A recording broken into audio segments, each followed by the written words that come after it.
Hi, everyone. My name is Brittany, and this is the Berg, a Tech and Leadership podcast series by the Seidenberg School of Computer Science and Information Systems. Our guest for today is actually one of our very own professors, Professor Zhang, who is also the director of our graduate human-centered design program. Professor Zhang has an extensive knowledge of user-centered design, human-computer interaction, and healthcare informatics, and he's here today to share both his wisdom and his expertise with us all. So without further ado, welcome Professor Zhang, and thank you so much for being here. Thank you, Brittany. Thank you for having me here. All right, so I kind of did a brief overview of what it is that you're, an expert on. Could you kind of give us, an overview of your educational background, your professional background, why this field in particular? Sure. I have been studying and working in the field of information for many years. So I got my bachelor degree in information system and then my master degree in information management from Syracuse, and then my PhD in information science from Drexel University. So I studied in the field of information for 4 + 2 + 5, 11 years.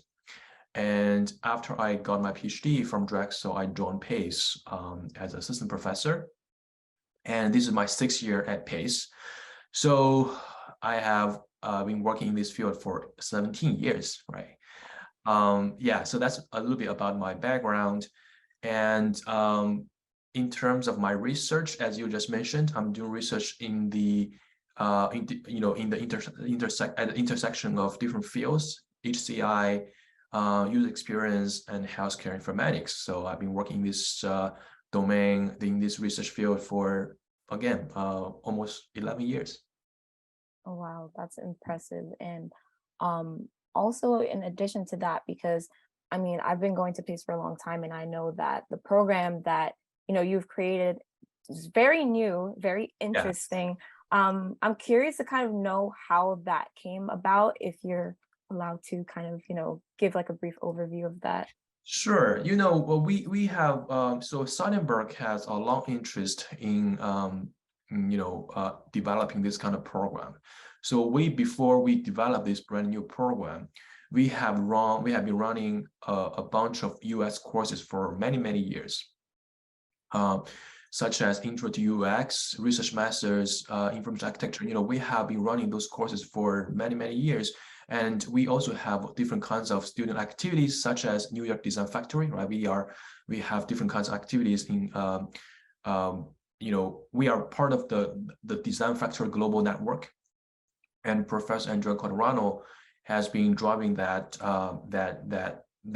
task, and to kind of engage our students in that design network and work with faculty, students, and researchers from other universities in Europe, Asia, and America to work on real-world projects. And I know that some of them just traveled to Europe to present their research not a research project, but to present their project. So we have been doing this for many years, and then we decided, this is it's time to build a program, even though it's a new program, but we are building this program on existing, like we have already laid out some foundations, right, for many years. So we are building this program on those on this foundation, and of course we added more courses, but we are very excited, and we are also hiring new faculty to teach and interact with our students. So this has been a very successful and exciting program so far. Yeah, I'm very excited about the students body we have. So we have students coming from different disciplines. So as you may know, we have students coming from not only CS, IT, we also have students coming from psychology, visual art, design, and cognitive science, and even animation. So we have students coming from different disciplines, and this is the beauty of this program. It's a multidisciplinary program, so it welcomes students from different disciplines. Yeah, and I think that's one of the things I really like about the program. The groups, the teams that we have, like in, the classes, all of us kind of have our own individual skill set, and it's very interesting to see how all of that ties in together. Like you said, someone might have the CS background, but someone might have like, I don't know, even like a business background or something like that. And so, and another part of the program that I really like is that, when we in our classes, it's really project based, which I think is very helpful in terms of kind of like building up that experience and building up your portfolio, and just being able to finish the program and say, okay, I have this knowledge, these are the projects that I worked on. And I can definitely see the influence of the design factory just from the courses already. So that's one of the reasons why I personally love the program. But yeah, you mentioned human computer interaction, UX design. With those two kind of topics in mind, like, why are they both such a vital component of technology design overall? Yes, that's a very good question. And I believe people are recognizing the importance of HCI and user experience more and more, and including those big companies, including the companies.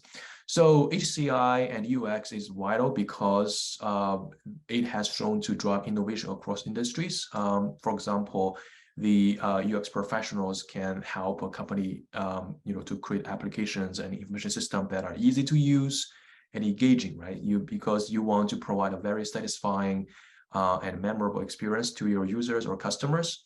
And it's already been proven that an enjoyable user experience can gain customers' trust and translates into like brand recognition and loyalty. So that's why the UX and HCI is so vital in the design of technology. And more and more companies have started building their UX teams.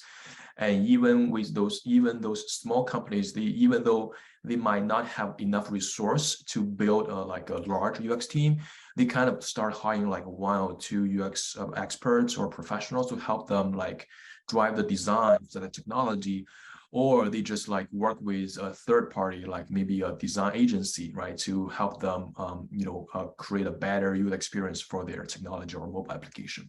So that's the trend now, and I think this is perfect timing to launch a human-centered design program, right, because the demand is there, and we are training our students with the industry needed skill sets, and and we are also hiring faculty from the industry to kind of share their working experience with our students, and to kind of train our students how to become a UX professional. And and I know, like, from our classes already, just kind of observing the importance of focusing on the user in general. It changes a lot. I know we went over like some examples, and when I stepped out of class, like I went back and I would kind of look at like some applications that I was using and things that I was using, and I could kind of pinpoint like, oh, they didn't really consider how this would benefit the user. So like you said, it's something that it's the perfect time to be focusing on that and focusing on what it is that we need and the best way to kind of go about designing that.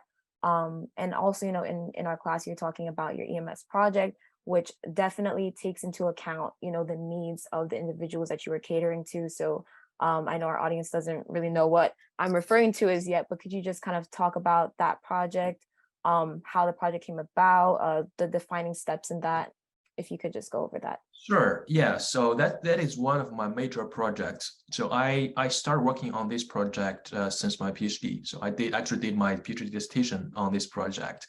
So I can give you a little bit background before, like a few years before that, I was working on a different project. So that project was about designing information display-based decision support system for trauma team. And a trauma team is a fast-paced medical team based in emergency department, right? So like if for any patients who have trauma, and they just bring in that patient to the trauma room, and the trauma team would assemble in the trauma room and start treating the patient. So it's like a very critical and fast-paced medical environment. And while I was doing research on that project, I found out that those trauma team members usually complain that they didn't have enough information from the pre-hospital or the EMS providers, emergency medical service providers. So they, if they don't have enough information, they couldn't really predict like what the patient is like and how severe the patient injury is and how to prepare for the patient arrival, right? Do they need to like, order a lab or a blood, or like, do they need to call for more experts to come to the trauma room to prepare for the patient arrival? If they don't have enough information, they couldn't make those decisions. So that kind of made me interested in learning or investigating like how to kind of help, the trauma team members and ER physicians got more information from the EMS providers. So that kind of, I started this project like little by little. And then I did my dissertation, like just focusing on, understanding like the information sharing and communication and care coordination between the EMS providers in the field and then the ER and the physicians and trauma team members in the hospital. So how can we facilitate that information sharing and communication? And it turns out there are a lot of problems, a lot of issues in that process. And even those researchers, attempted to address those issues, still like the challenges persist. So I started designing and building a novel technology to facilitate that communication and care coordination between pre-hospital providers and hospital providers. And one idea I'm exploring right now is using smart glass, which is a hands-free technology device, which can video stream the first person point of view, from the field to the hospital. And the beauty of the smart glass device is hands-free. So the EMS providers don't have to hold like this device, right, for a long time. And they can just wear this, and they're hands-free, so they can use their hands to treat patients. If they are using like maybe like a tablet or phone, they have to hold it, right? So all the time to video stream the patient, and that's very very demanding and very overwhelming, because the EMS provider is already very busy, and there are only 2 EMS providers in the field treating patients. So I'm working with my students to design and build and evaluate the smart glass application with EMS providers and ER physicians. We have already built a prototype, and we are very excited about this. And then our plan is to test its effectiveness in the coming spring. Mm-hmm. And then for the prototype, I'm guessing, like, what were some, I guess, challenges in kind of figuring out the best way to go about it? Because I'm assuming that, as you were kind of figuring things out, you had to make some changes along the way. Like, in regard to the first initial idea, how different was it from like your official prototype? Yeah, it's very different, between the first idea and the prototype we are having now. So we started this project with user studies, right? So we conducted interviews and surveys, and we kind of learned, what kinds of problems the EMS providers have, and we kind of came up with some ideas like how to design the application. And we only have like a couple of features we had in mind at that time, like a couple of years ago. And then we did more studies. We conducted participator design workshops. We did rapid prototyping, and we conducted usability evaluation. And after a couple of rounds, now our system has way more features. And also our visual design, the UI design is totally different. We completely changed the UI design because initially we had everything squeezed, on the screen, and then the user said it's too busy, it's hard to use, and so we kind of reduced the buttons on each screen because the smart glass screen is very, very small. And we reduce the buttons on each screen, and then we also reduce the clicks they need to make. And we also developed some hands-free or touchless interaction methods. For example, they can use voice comments. to tell the smart glass to do something like take a picture or call the hospital, right? They can also use hand gestures. For example, they can just perform a pinch gesture in front of the camera to select and click on a button on the smart glass screen. Mm-hmm. So we added more stuff, we added more features, we added more interaction methods.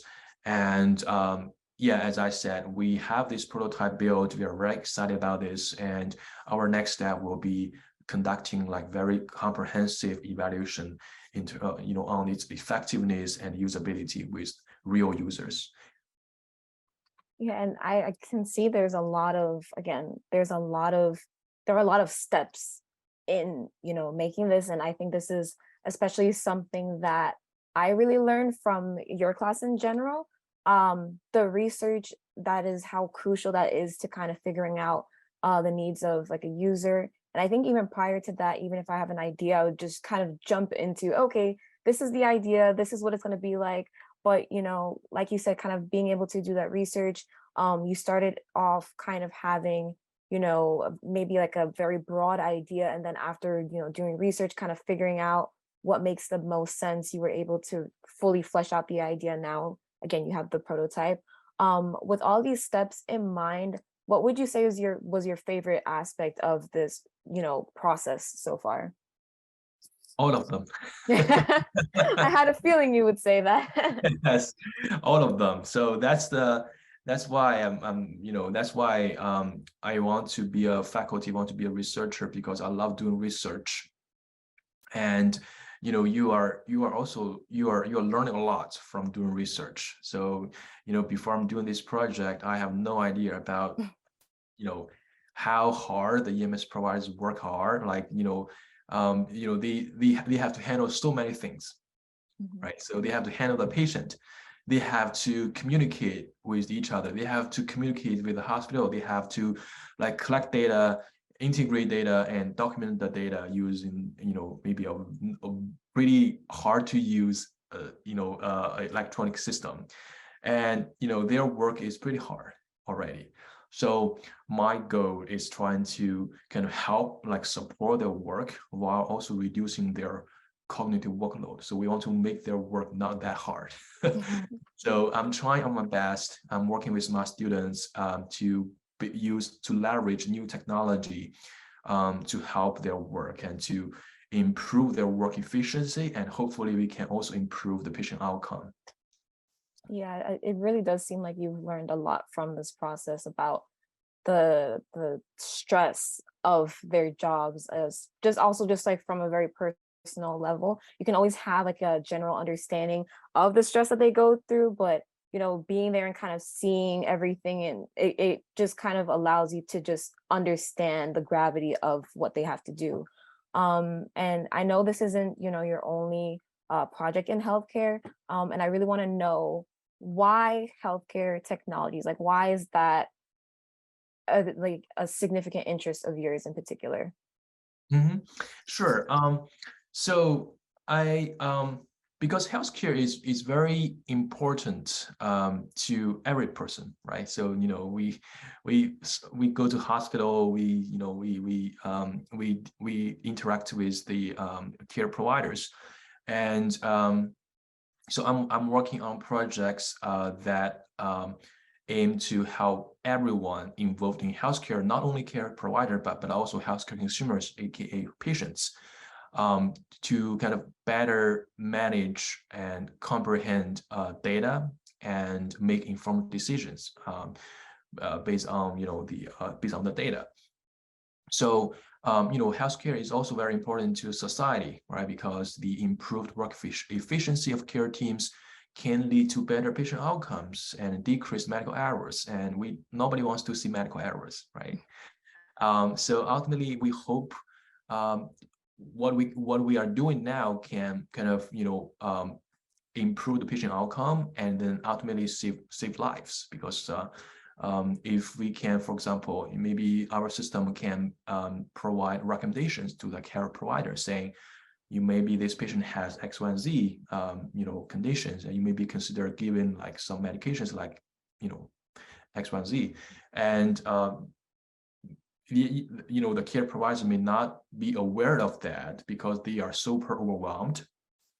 But if our system can kind of, support them and provide decision support and help them, make better decisions, then I think that could help, the entire healthcare system, and that could save a lot of lives and healthcare cost.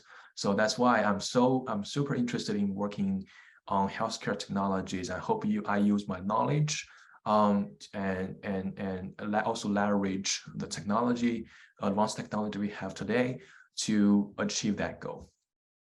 Yeah, and I can also tell that just hearing you speak about it, how rewarding it must feel to be able to kind of help in that way. And in hospitals, there's so many people to kind of consider in it all. It's like you have the patients, you have the doctors, you have the nurses, and so I know with the smart glass, it's really for the personnel, and they're technically a lot of like consumers within hospitals and whatnot. It's like when you're designing these different things.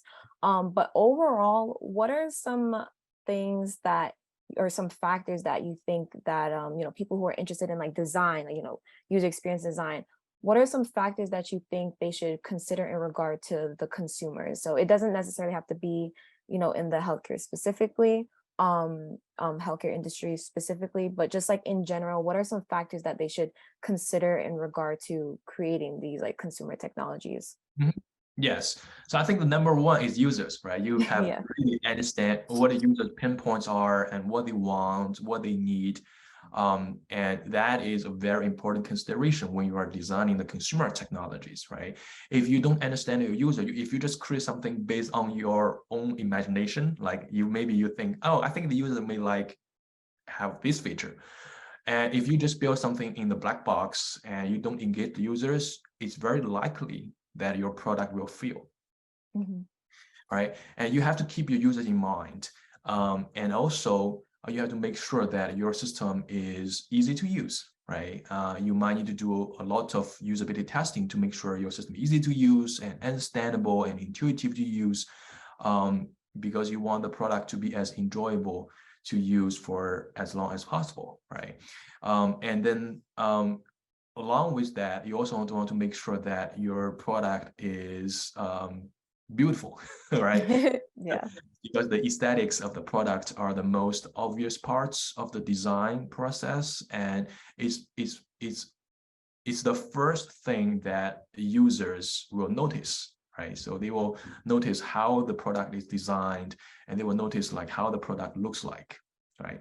So before people are using your product, the way it feels to use or the way it performs a task, they will notice how it looks, right? If you see a very like ugly website, maybe you have less interest in using that website. And also based on research, seems like people have trust more about those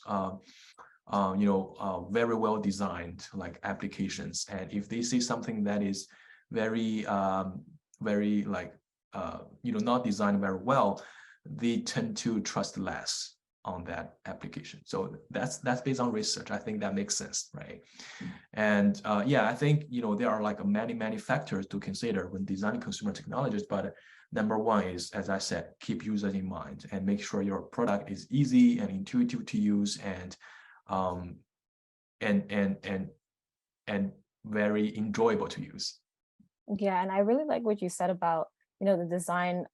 I can wholeheartedly understand that, being a user, if I see something that I don't like, I'm not going to want to use it. But not only that, I do think that additionally, if something is not aesthetically pleasing to the eye, or just it's just not, it just doesn't look nice at all, or whatever it is, I think that it's also like the aesthetics of it can also impact like the use of it. So in class, like in class yesterday, when you showed us the example and the design, it was like we were looking at the design and seeing how everything is cluttered.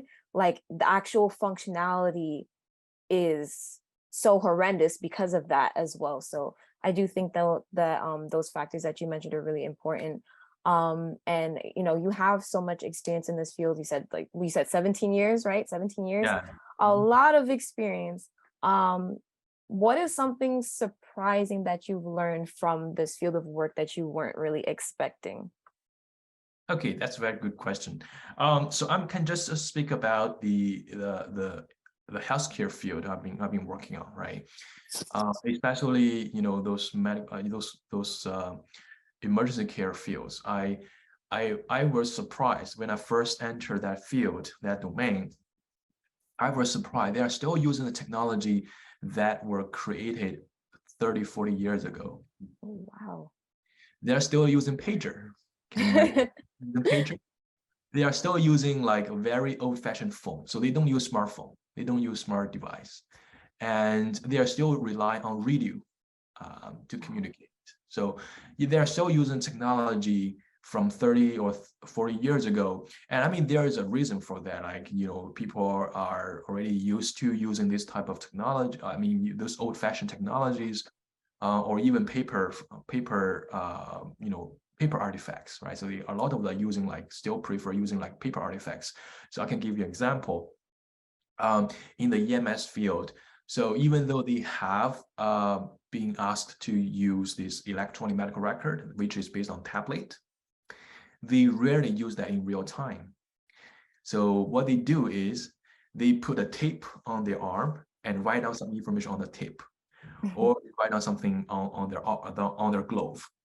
That's what they're doing the work right now. So they don't use the electronic medical record or the tablet to document data in real time. They just draw down some notes. And then once they hand over the patient to the hospital, they go back to their ambulance, sitting in the truck and spending 45 minutes to 1 hour completing the patient record. Wow. Right. So part of the problem, part of the reason they are doing that is the electronic record is very hard to use, and they don't have time to use it because there are so many data fields on the EMR they have to complete, and they just don't have time to do that in real time.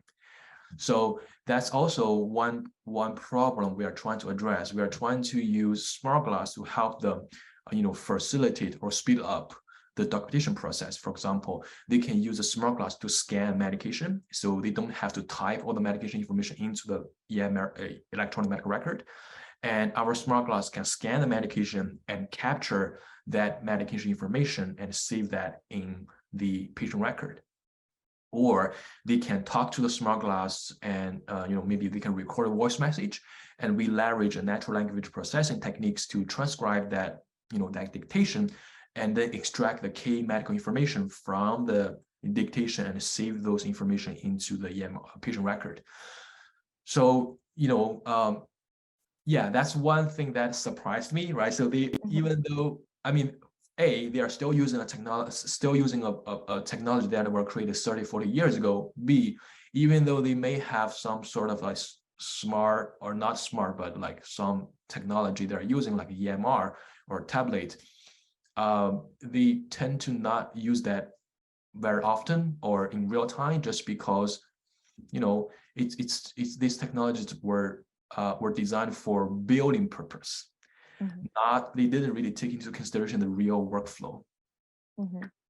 Right. Yeah. So yeah, that's a huge challenge faced by many healthcare IT systems. And also, you mentioned the comfortability of what it is that they were using already to begin with, and I do like that you were able to kind of observe and notice, again, you said the electronic record, being able to do that, how that wasn't really feasible, and essentially that's an example of poor user design. You're not really considering the users when you make something that doesn't take that into account. But then with your project, you're taking in all these things and saying seeing, okay, the practical application of what they were trying to do isn't working. Let's try and do something that makes it a step better.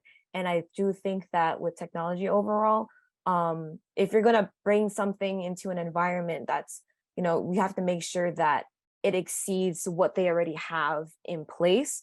And so I do like with this project that you were able to kind of notice like the downfalls of what they were trying to do on their own, and creating something that will immensely help them in terms of like their everyday work process and whatnot. So I do definitely commend you for that. The last question I have for you is, just about, again, you have a lot of experience. I just kind of want to figure out what advice would you, or what advice did you wish that you received early on in your career? Oh, wow. That's a very good question. So well, the first thing comes into my mind is like you have to be focused, right? So I mean, people tend to have a lot of interest, like I want to do this, I want to do that, but you only have a very limited resources and time and effort, right? You cannot do everything. And I tended to be like, I want to try different things. I want to try different projects. I started like many projects when I was in my first or second year as a faculty. I had like 6 or 7 different projects, and I just found out I just didn't have time to do all the projects, because I want to kind of work perfectly. I want to kind of have a perfect work. All right, so if with 6 or 7 projects, I just couldn't do all of them perfectly, right, the way I wanted. So I realized maybe it's better to pick up just a few, maybe 2 or 3 that really interest you, that really like you have a lot of passion about, right? And I just kind of slowly like trimmed a couple of projects and focused on like 2 or 3 projects I'm really passionate about, and I really want to kind of make a big influence, and I want to kind of have like very perfect results or outcome achieved on this project. So I just pick up 2 or 3 projects, and so far it's working very well. Like I'm happy, and I think my students also they learn a lot from working on those very meaningful, very impactful projects. So yeah, that's one thing that comes into mind. Just be focused and just do the best you can, but also in the same time recognize your limitation.